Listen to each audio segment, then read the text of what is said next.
Hello everyone, welcome to my YouTube channel Goodies Tasty Pie. আজি মই বনাব গৈ আছো আলুৰ পৰঠা। আহকচোন চাও মই কেনেকৈ আলুৰ পৰঠা বনাও। এয়া আলুৰ পৰঠা বনাবলৈ মই লৈছো আটা। এতিয়া এইখিনি মই টেষ্টৰ কাৰণে নিমখ অলপ দিছো। এতিয়া ইয়াত অলপ ঘি দিছো। ঘি দি পেলাই আটাখিনি মখা হ'ব।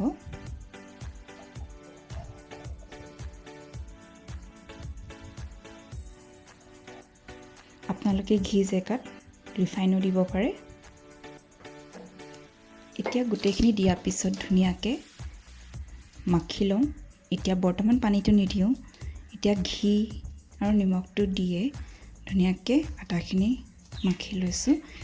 ঘিটোৰ লগত ধুনীয়াকৈ আটাটো মিলাই ল'লে মানে আটাটো অলপমান খচখচীয়া হয় আৰু তেতিয়া আমাৰ ৰুটিটো চফ্ট বনে।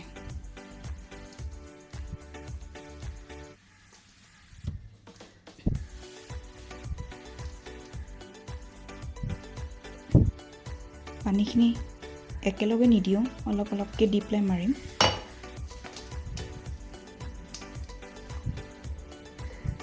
একেলগতে পানীখিনি দিলে আটাখিনি ঢিলাও হৈ যাব পাৰে।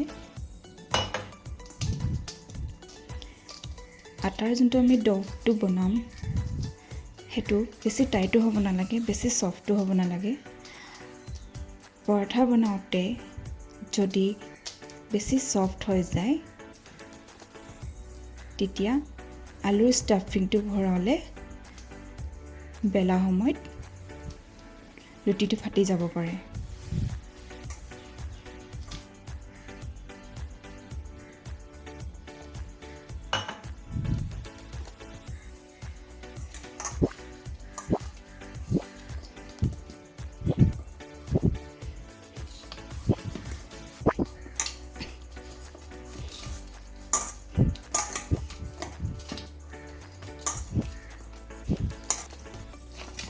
এয়া চাওক, আটাটো এতিয়া ধুনীয়াকৈ মই মঠি ল'লোঁ আৰু এইটো ধুনীয়াকৈ হৈ গৈছে। এটা কথা মনত থ'ব, আপুনি যেতিয়া ৰুটি বা পৰঠা বনায় আপুনি যিমান দেৰিলৈকে আটাটো মঠে সিমানে আপোনাৰ ৰুটি আৰু পৰঠাটো চফ্ট হয়। মই আলু পৰঠা বনাবলৈ গৈ আছোঁ আৰু আলু পৰঠা বনাবলৈ মই প্ৰথমতে আলু ষ্টাফিংটো ৰেডি কৰি লওঁ। আৰু আলু ষ্টাফিংটো ৰেডি কৰিবলৈ মই 3টা আলু বইল কৰি লৈছোঁ। আপোনালোকে পৰঠা যিমান বনায় সিমানটো পৰঠাৰ কাৰণে আলু বইল কৰিব। মই যিহেতু কম পৰঠা বনাম সেইটো কাৰণে আলু কমকৈ বইল কৰিছোঁ।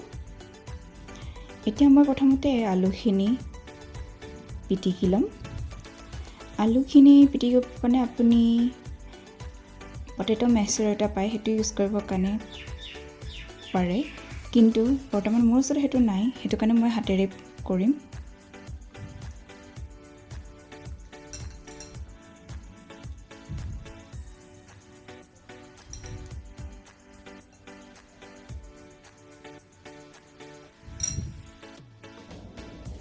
এয়া চাওক, আলুখিনি মই ধুনীয়াকৈ পিটিকি ল'লোঁ।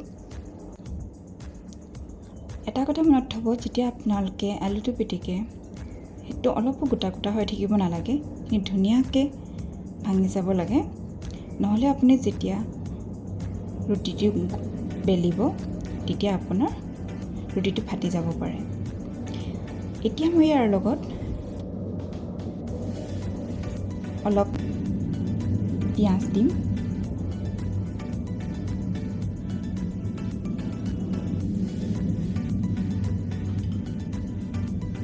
পিঁয়াজখিনি দিয়াৰ পিছত ইয়াত অকণমান জলকীয়া দিছোঁ। জলকীয়া আৰু পিঁয়াজখিনি আপোনালোকে মিহি মিহিকৈ কাটি ল'ব।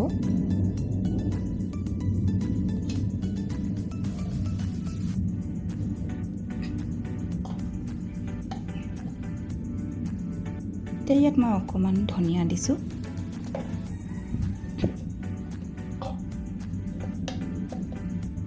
এতিয়া ইয়াত মই অকণমান জিৰা দিছোঁ।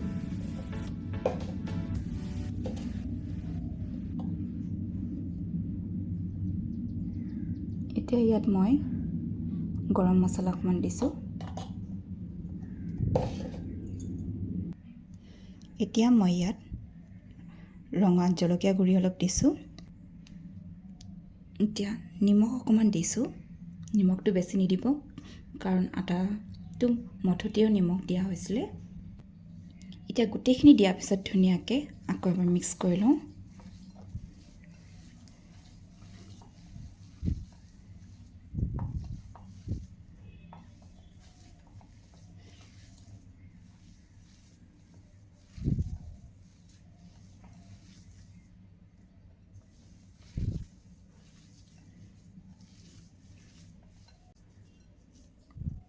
মই যেতিয়া পৰঠা বনাওঁ এনেকৈ ষ্টাফিঙৰ বলটো বনাই লওঁ, তেতিয়া পৰঠাটো বেলোতে আমাৰ সোনকালে হয়।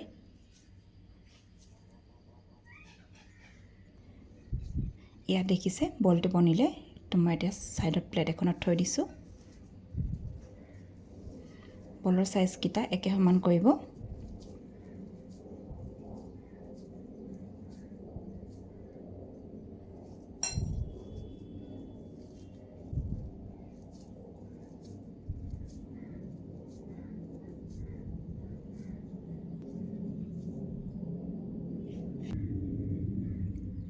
এয়া চাওক মোৰ আলু ষ্টাফিঙৰ বলখিনি ৰেডি হৈ গৈছে। মই আধা ঘণ্টাৰ কাৰণে ঢাকি থৈ দিম, তাৰপিছত আকৌ এবাৰ মঠিম। আটাটো মঠি লোৱাৰ পিছত আপুনি মিনিমাম 10 বা 15 মিনিটৰ কাৰণে যদি ঢাকি পেলাই থৈ দিয়ে, তেতিয়া ৰুটিটো আৰু কোমল হয়। মই কিন্তু এতিয়া আধা ঘণ্টাৰ কাৰণে ইয়াক ঢাকি পেলাই থৈ দিম, আৰু তেতিয়ালৈকে মই আলু ষ্টাফিংটো ৰেডি কৰি লওঁ। মই আটাটো অথনি মঠি পেলাই থৈ দিছিলোঁ। এতিয়া চাওঁচোন কেনেকুৱা হৈছে। এতিয়া চাওক এইটো ধুনীয়াকৈ ছফ্ট হৈ গৈছে। এতিয়া আকৌ অকণমান দুধ ধুনীয়াকৈ মঠি লওঁ।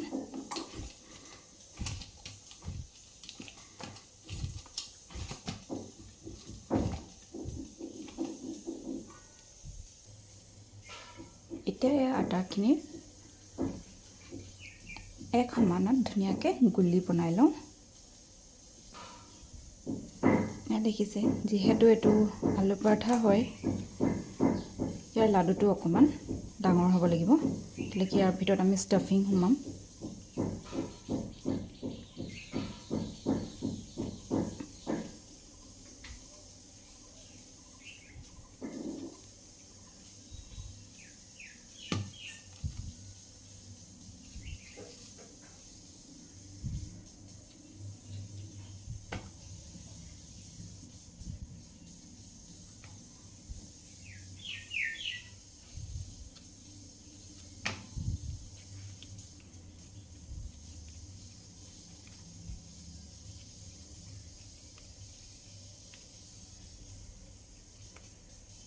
গোটেইকেইটা ধুনীয়াকৈ গোল কৰি লওঁ।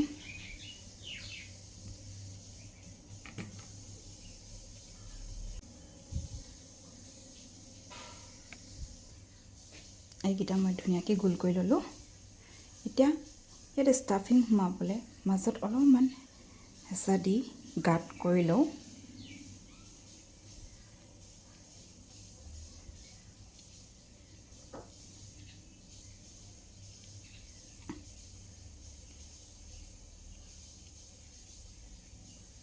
তলৰ ফালে বেছি চেপটা নকৰিব।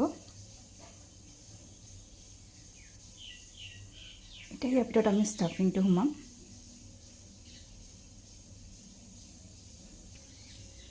এয়া চাওক, ইয়াৰ ভিতৰত ষ্টাফিংটো সোমাইছোঁ। এতিয়া ষ্টাফিংটো সোমোৱাৰ পিছত এইখিনি বন্ধ কৰি দিম।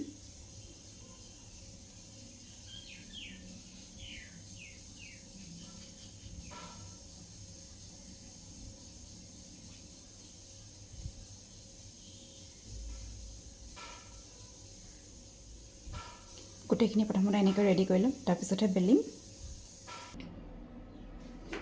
এয়া দেখিছে, গোটেইকেইটাতে মই আলু ষ্টাফিংটো ভৰাই ৰেডি কৰি ল'লোঁ। এতিয়া হাতেৰে অকণমান বহলাই ল'ম, তাৰপিছত বেলিম।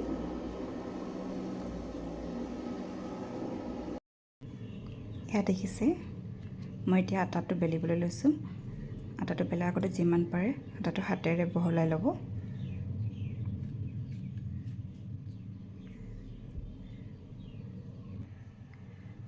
এই এতিয়া বেলিবলৈ কেনে অকণমান ইয়াত আটা ছিটিয়াই লৈছোঁ।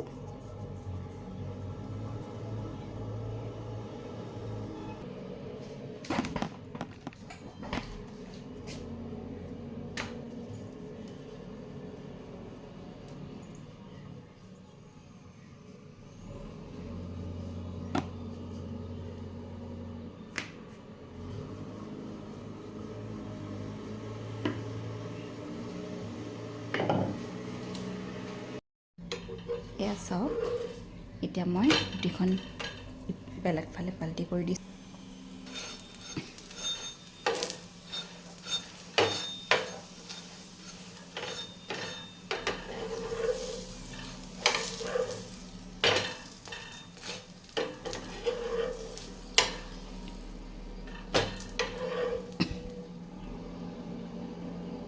এয়া মোৰ পৰঠাটো ৰেডি হৈছে।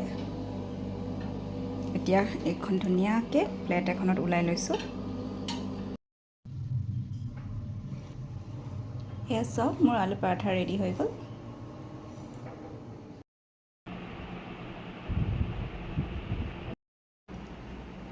আলু পৰঠাটো ৰেডি হ'ল। আহকচোন টেষ্ট কৰি দেখাওঁ কেনেকুৱা হৈছে। আলু পৰঠাৰ লগত খাবলৈ মই বনালোঁ এয়া চানা আৰু মগুৰ তৰকা।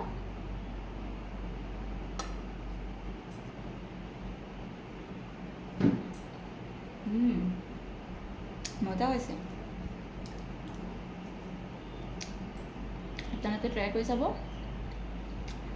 বহুত কষ্ট নহয়, ইজি হয়। খালি বেলোতে অকণমান কষ্ট হয়, অকণমান ফাটিব পাৰে, একো প্ৰব্লেম নাই। আপুনি যেতিয়া আকৌ সেইটো টাৱাত দি বনাই ধুনীয়া হৈ যায়। ট্ৰাই কৰি চাব। আৰু কেনেকুৱা হৈছে মোৰ পৰঠাটো কমেণ্টত প্লিজ জনাব। থেংক ইউ ফৰ ৱাচিং।